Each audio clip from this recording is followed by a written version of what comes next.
شعیب علیہ السلام کی بستی کو دیکھ کے جب ہم لوگ چلے واپسی، اب مدینہ طیبہ جانا تھا اور ظہر کا وقت قریب تھا، ایک جگہ ہم نے ظہر کی نماز ادا کی، آگے چلتے رہے اور یمبو ہم اب نئے راستے سے گئے، آئے کسی اور راستے سے، واپسی دوسرے راستے تھی جو ہائی وے نیا بنا ہوا ہے، اس راستے پہ چڑھے اور پھر ہم یمبو پہنچے۔ وہاں راستے میں کیا ہوا کہ جی اب رات کا کھانا یمبو میں کھا لیں گے، 10-15 منٹ آرام کر لیں گے۔ اب ادھر علیم صدیق صاحب کو نیند آنے لگے کیونکہ مستقل سفر آرام تو تھا ہی نہیں۔ اب 10 بجے خیر ہم یمبو تو پہنچ گئے، یمبو میں کسی کے گھر میں ٹھہرنا تھا اور وہاں مچھلی کی ہماری دعوت تھی، وہ مچھلی بھی ہمیں کبھی نہیں بھول سکتی۔ انہوں نے ہم سے پوچھا دن میں کہ جی وہاں کیا کھانا ہے؟ میں نے کہا بھئی دیکھ لیں، تو کہنے لگے مچھلی منگوا لیں۔ میں نے کہا مچھلی منگوا لیں۔ تو میں نے کہا بھئی وہ کون ہے کیا ہے؟ انہوں نے کہا بھئی وہ ایک صاحب ہیں میرے جاننے والے ہیں، وہاں کی ملازمت کرتے ہیں۔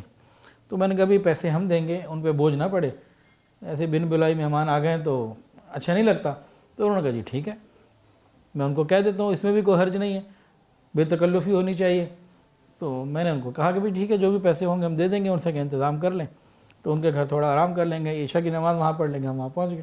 کھانے کا حال بڑا کیا ہوا، انہوں نے جناب مچھلی کھانے سارے لگا دیے اور اس کے بعد مچھلی نکالنے سے پہلے انہوں نے کچھ چاول نکالے، کالے سے رنگ کے چاول تھے اور خوب نمک والے۔ اب وہ نوالا ایک میں نے لیا تو پھر اس کو میں نے سائڈ پہ رکھ دیا اور ایک اور ساتھی نکال رہے تھے، میں نے کہا آپ مجھ سے لے لیں۔ پھر انہوں نے مچھلی نکالی تو دیکھ کے ہم تو حیران پریشان ہو گئے، پوری سالم مچھلی سر سمیت پلیٹ پہ۔ اب وہ اندر ہی نہ اترے کہ یا اللہ یہ کیا چیز آ گئی، اس کا سر، آنکھیں، ہر چیز نظر آ رہی ہے، دانت بھی اس کے جو ہے نا وہ نظر آ رہے، منہ کھلا ہوا اس کا۔ اب وہ جب مچھلی سامنے آئی تو وہ بھی نہ کھائی گئی کہ یا اللہ یہ کیا ہو گیا۔ تو تھوڑا سا کہ پٹھان اپنا پیسہ کھاتا ہے تو اس حکمت کے تحت کچھ کھانا شروع کیا تو وہ کھائی ہی نہیں گئی۔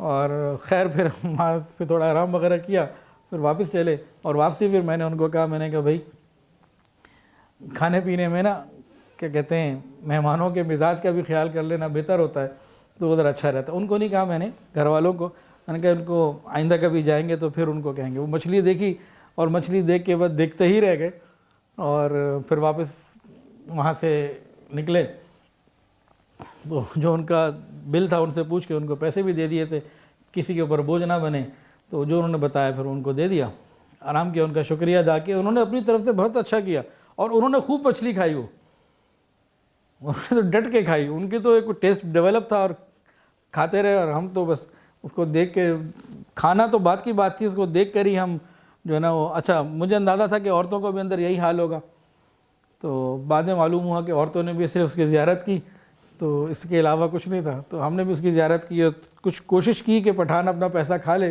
لیکن وہ جو ہے نا پٹھان پورا بن نہیں سکے، تو پھر اس کو صبر شکر کے ساتھ پھر خیر آباد کیا۔ مچھلی خوبصورت تھی، اچھی تھی، لیکن ہمارے مزاج میں نہیں آئی۔ تو یہاں ان کی کوئی برائی یا کوئی غلطی مقصود نہیں ہے، مطلب انہوں نے اپنے حساب سے ایک اچھا انتظام کیا بہت، لیکن وہ ہمیں جو ہے نا وہ مشکل پڑا۔ خیر تھوڑا آرام کیا، پھر 12 بجے کے قریب ہم یمبو سے نکلے، پھر ڈرائیونگ کرتے کرتے اور بدر کے قریب سے ہوتے ہوتے، بیر روحہ کے قریب سے ہوتے ہوئے ہم لوگ جو ہیں 2:30 بجے مدینہ طیبہ پہنچے۔